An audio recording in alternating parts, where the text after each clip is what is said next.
তো আগের নিয়মে নির্বাচনে সেখানে তো দিনের ভোট রাতে হয়েছে। এখন আমরা পিআর পদ্ধতিতে নির্বাচন চেয়েছি। গতকাল যে এনসিপির উপরে যে মর্মান্তিক একটা অনাকাঙ্ক্ষিত যে আক্রমণ হয়েছে, এই জন্য আমরা তীব্র প্রতিবাদ নিন্দা জানাচ্ছি।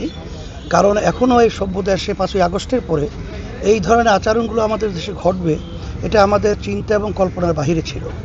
আমরা অন্তর্বর্তীকালীন সরকার সহ প্রশাসনকে বলবো, আপনাদের দায়িত্বের ব্যাপারে আপনারা আর সচেষ্ট হবেন এবং এই যারা নাকি দেশ বিরোধী এবং যারা নাকি এই দেশের টাকা পাচার করেছে, মানুষকে খুন করেছে, গুম করেছে, এরা যেন বাংলাদেশের ভিতরে মাথা উঁচু করে দাঁড়াতে না পারে।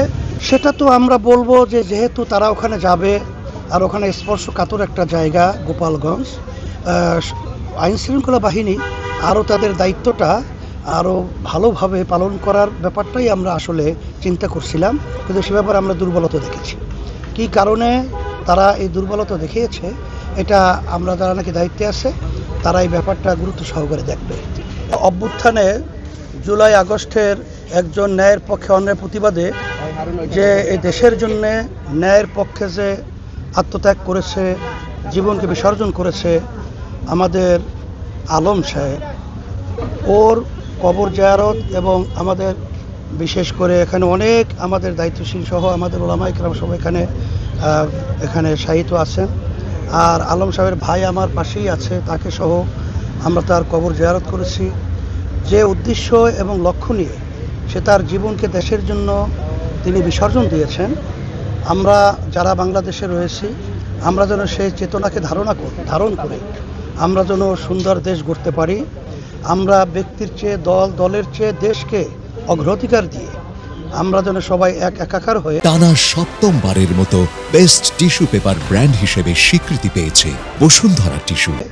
ন্যায়ের পক্ষে অন্যায়ের প্রতিবাদে আমরা যেন কাজ করতে পারি। আর আমি অন্যান্য রাজনৈতিক দল সহ সবাইকে বলবো যে আমরা যারা বিশেষ করে জুলাই এবং আগস্টের এই অভ্যুত্থানে যারা আমরা একাকার হয়ে কাজ করেছিলাম, আমাদের ঐক্য যেন দেশের স্বার্থে নষ্ট না হয় সে ব্যাপারে আমরা সবাই সচেষ্ট থাকব। ইসলামী দলগুলোকে আমরা একটা বাক্স নির্বাচনের সময় দেওয়ার ব্যাপারে আমরা একমত হয়েছি, সিংহভাগ ইসলামী দলগুলোই। আর যারা নাকি দেশপ্রেমিক এবং মানবতা প্রেমিক রয়েছে তাদেরকেও নিয়ে আমরা যারা সামনে একত্রিত হয়ে দেশ গড়তে পারি, এইভাবে একটা নির্বাচনী সমঝোতা আমাদের হওয়ার মতো একটা পরিবেশ তৈরি হয়েছে এবং আশা করি আল্লাহর রহমতে হবে। আমরা যে দেশটা চেয়েছিলাম, কিছু স্বার্থান্বেষী মহল তারা চাঁদাবাজির মাধ্যমে এবং বিভিন্ন জায়গা দখল এবং স্টেশন দখল সহ কেস বাণিজ্য সহ এই নৈরাজ্যতা তারা সৃষ্টি করেছে। কে বা কারা, এটা তো আমাদের কাছে সকলের কাছে পরিষ্কার। তাই সে ব্যাপারটা তো আমরা যৌক্তিক আলোচনা সমালোচনা এটা করতেই হবে। এটা যদি না হয় তাহলে তো দেশ সুন্দর একটা পরিবেশ থাকবে না।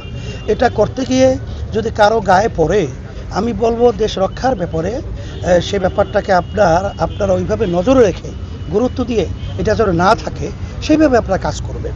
এখন আমরা পিআর পদ্ধতিতে নির্বাচন চেয়েছি। এখন আমাদের দেশ গড়ার ব্যাপারে এটা আমাদের সুন্দর একটা আমরা মনে করেছি। আপনাদের পদ্ধতি আগের নিয়মে আপনারা বলেছেন, কিন্তু আগের নিয়মে নির্বাচনে সেখানে তো দিনের ভোট রাতে হয়েছে, সেখানে তো জনগণ ভোট দিতে পারে নাই এবং ফ্যাসিস্ট চরিত্রের সরকার তৈরি হয়েছে, এককভাবে দেশ পরিচালনার দায়িত্ব নিয়েছে।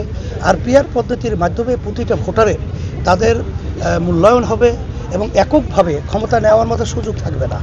এই জন্যই আমরা এই প্রস্তাবটা দিয়েছি। আর এটা 91টা দেশের মতো এই পদ্ধতি চলছে, এটা তো নতুন কিছু নয়।